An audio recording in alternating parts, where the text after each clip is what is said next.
O que nos distingue são duas palavras: a proximidade que nós temos com as pessoas, porque nós trabalhamos para a comunidade toda, nós não trabalhamos para segmentos populacionais, ou só para crianças, jovens, adultos ou séniores, nós trabalhamos para todas as pessoas. E por outro lado, uma matriz intergeracional, que é trabalharmos com todas as gerações, com pessoas de todas as idades, com diferentes saberes, sabendo que o saber, como eu disse, não ocupa lugar e ele deve ser não só valorizado, mas dado a conhecer. Quem o diz é Lourdes Pratas Nico, presidente da direção da SOAM, e é destacando estas duas características que definem a identidade da SOAM que começamos a terceira edição do projeto A Cultura Tem Autor, Descentralização, promovido pelo Grupo Diário do Sul com o apoio da Visapress. A SOAM, Associação de Desenvolvimento Comunitário, está situada na Junta de Freguesia de São Miguel de Machede e já conta com mais de 25 anos. É de realçar que desde o início que é promotora da Escola Comunitária de São Miguel de Machede, que é hoje um dos polos da Universidade Popular Túlio Espanca. Durante a visita às instalações da associação, fomos recebidos por Lourdes Pratas Nico, mas também por José Bravo Nico, diretor executivo da SOAM. Foi com ele que ficámos a conhecer os primeiros passos para a criação desta entidade. Nascemos em 1998 e resultou de uma preocupação que era transversal a um conjunto de pessoas que na altura eram jovens, relativamente ao futuro da nossa comunidade e ao futuro de cada uma dessas pessoas nesta comunidade. Já perdíamos muita população, tínhamos grandes dificuldades económicas, de acesso, em particular de acesso a bens essenciais como a educação, a saúde, o apoio social, alguns direitos básicos como a cultura, a informação, etc. E nesse contexto de dificuldades nós organizámos-nos e pensámos construir uma resposta local, comunitária, que valorizasse os nossos recursos e que pudesse responder às nossas necessidades e aos nossos anseios. Toda a nossa atividade se baseia em educação. Construirmos contextos de aprendizagem nos quais nós possamos aprender e construir conhecimentos e competências que nos permitam resolver os problemas com que somos confrontados. E sabemos que só conseguiremos superar algumas das nossas necessidades e resolver alguns dos nossos problemas se conseguirmos construir soluções todos juntos para esses mesmos problemas. Portanto, é uma lógica de contarmos connosco e de conjugarmos os verbos da nossa vida na primeira pessoa do plural. Os nossos problemas, as nossas soluções com os nossos recursos, com as nossas pessoas. A nossa base de funcionamento tem a ver com a educação e com a construção de soluções para problemas. E nós temos esse modelo de educação comunitária baseado na construção de acessos entre as pessoas e os seus direitos de cidadania. Nós inspiramos-nos muito, por exemplo, num modelo pedagógico que se chama Escola Cultural, que foi idealizado e concretizado pelo saudoso professor Manuel Ferreira Patrício. E, portanto, assumimos muito a nossa forma de pensarmos e de concretizarmos a educação numa perspectiva cultural, porque, no fundo, nós assumimos a educação como instrumento para transformarmos a realidade. E essa atividade humana de transformar a realidade é uma atividade profundamente cultural. Naturalmente que temos atividades mais relacionadas com a área social, de apoio às famílias, aos jovens, etc. E temos atividades mais marcadamente culturais, como é o caso do teatro, como é o caso das palestras, que aqui desenvolvemos com alguma regularidade, atividades como a música, que também temos aqui e tivemos muito no passado, e também atividades que, por exemplo, do nosso jornal comunitário, em que nós divulgamos as notícias da nossa terra. Há 25 anos, 26 anos que temos um jornal regularmente, não é? Que fazemos aqui, e toda essa construção do conhecimento e essa divulgação desse conhecimento é uma atividade cultural. Portanto, é a nossa forma de construirmos aqui o nosso saber, a nossa cultura local. Na conversa com Lourdes Pratas Nico, ficámos a conhecer alguns dos projetos que são desenvolvidos pela SOAM, em particular um que reúne diferentes dimensões, desde a educativa à social, passando pela cultural. Falamos do Circuito da Aldeia. O Circuito da Aldeia é um projeto de turismo pedagógico em contexto rural, em que são organizadas estações de aprendizagem. No fundo, é uma oportunidade que nós criamos aqui, que tem a ver também, está relacionada com a sustentabilidade também financeira da instituição.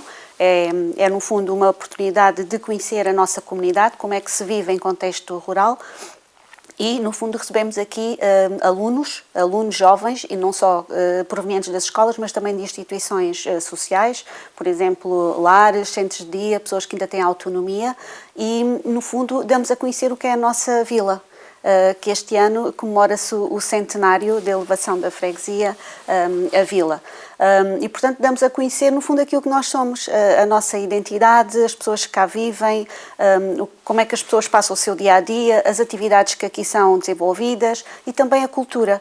No fundo, nós temos estações de aprendizagem, mas também temos estações que são promotoras desse saber local, dessa cultura, das nossas tradições, dos nossos costumes. O Circuito da Aldeia é também um projeto que só existe porque temos vários parceiros que nos ajudam e tem uma matriz muito importante que é a matriz intergeracional, que é a valorização dos diferentes saberes. Os saberes dos mais novos, os técnicos, os científicos e académicos. Temos aqui pessoas que preparam estas visitas e depois aqueles saberes do cotidiano, do dia-a-dia, da experiência de vida, que são os saberes empíricos, não é? Os saberes populares e que nós valorizamos neste projeto que é o Circuito da Aldeia. O Gabinete do Desenrascanço Estudantil é um projeto, é também um projeto logo do início, desde o início da SUão, em 1998, que no fundo foi uma resposta que nós encontramos aqui para apoiar os nossos jovens, as nossas crianças, sobretudo para evitar os casos de abandono escolar, de insucesso escolar, e sabendo que muitos teriam dificuldades para ter outros tipos de apoio fora do contexto da escola e da família, a SUão disponibilizou gratuitamente esse apoio. E a nossa biblioteca tem uma ligação muito estreita com vários parceiros, um deles é o Diário do Sul, em que nós semanalmente ainda continuamos a ter, desde 1998, o nosso jornal aqui, gratuito, que nos fazem chegar e que nós agradecemos bastante. O projeto de educação comunitária, que no modo geral é a educação de adultos em contexto não formal, em que nós temos aqui todas as semanas um grupo de 10, 12 senhoras, são mesmo senhoras, todas são senhoras, à exceção, há um senhor, no meio destas senhoras todas, que desenvolvemos aqui várias atividades de aprendizagem, em que as pessoas saem de casa, as pessoas aprendem, convivem, e é também um momento em que desenvolvem outras competências, porque o saber não ocupa lugar e nós aprendemos ao longo da nossa vida. Não é? E é valorizar aquilo que as pessoas já sabem e é dar sentido ao tempo que muitas delas já têm livre. Um tempo com utilidade, um tempo com sentido e um tempo que seja ocupado de uma forma saudável. Nós também procuramos muito, através da educação, da cultura, do apoio social, que as pessoas vivam com mais qualidade de vida, independentemente do sítio onde estamos, não é? Que possamos viver condignamente aqui, como vivemos noutro ponto do país. Mais uma vez neste projeto, colocamos em cima da mesa o tema dos direitos de autor. Nós fazemos sempre questão de divulgar, digamos assim, os fundamentos nos quais nós nos baseamos. Onde quer que nós divulgamos a nossa atividade, e fazemos muito em iniciativas de natureza mais científica, em congressos, etc., nós asseguramos que divulgamos tudo referindo aqueles que são os nossos inspiradores e com as referências devidamente identificadas.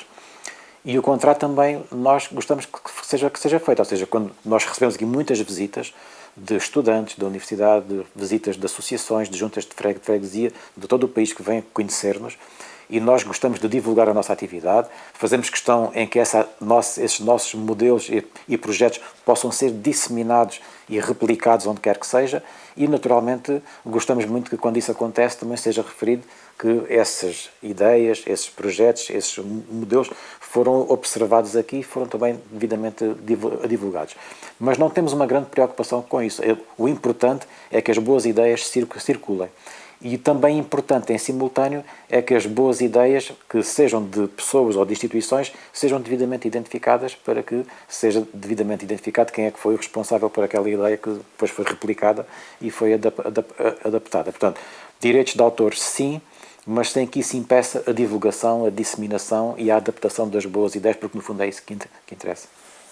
Hoje em dia, a inteligência artificial é uma temática cada vez mais debatida. Nesta conversa na SUão, também quisemos saber se existem preocupações sobre este assunto.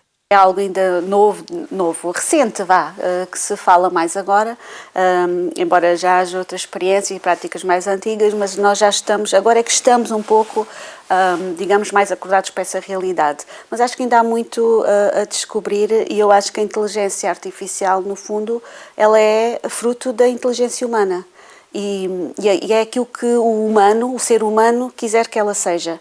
E aí diria que um dos grandes perigos que me preocupa é, por exemplo, no caso da informação.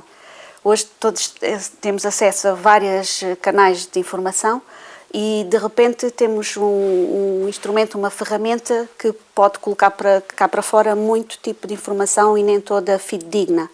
E, portanto, isso sim é um perigo e nós devemos capacitar-nos todos e nesta associação também temos essa preocupação, que é permitirmos às pessoas trabalharem competências de entender a informação, de ter uma reflexão crítica sobre aquilo que estão a ler ou a ouvir, não é? E aí sim nós devemos estar atentos ao que é verdadeiro do que não é.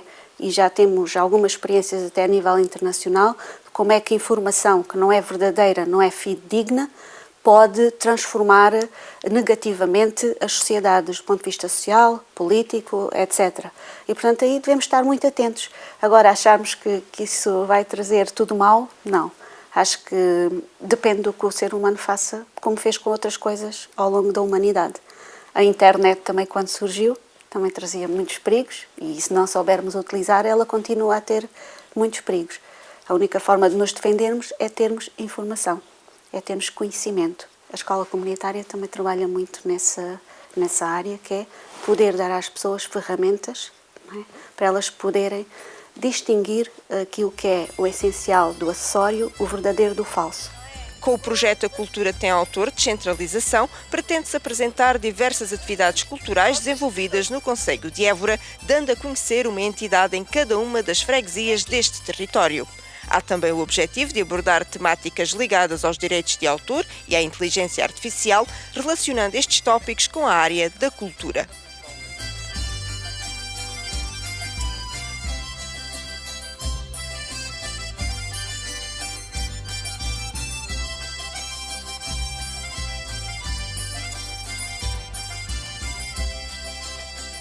Veja os vídeos do Diário do Sul e subscreva o nosso canal de YouTube. Faça like na nossa página de Facebook.